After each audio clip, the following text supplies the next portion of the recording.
राम राम मंडळी, आज आहे माझा वाढदिवस. Happy birthday Aadvi, happy birthday. आजी आजोबांचं दर्शन घेऊन आम्ही निघालो साईबाबा दर्शनाला, आईला घेऊन. आणि हे काय, आज बाप्पांचंही आगमन आहे.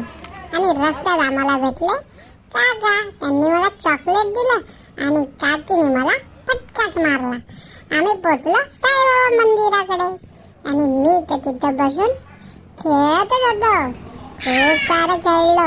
मम्मी मला बोलवत होती पण मी साईबाबांकडे धावत होतो. नंतर चालू झाली आरती. आरती झाल्यावर मी साईबाबांचं दर्शन करून आम्ही तिथं सर्व देवी देवतांचं दर्शन घेतले. आणि तिथली रांगोळी पाहून तर मन प्रसन्न झाले. मग आजोबांचे आशीर्वाद घेऊन दिवस माझा पुढे चालू केला.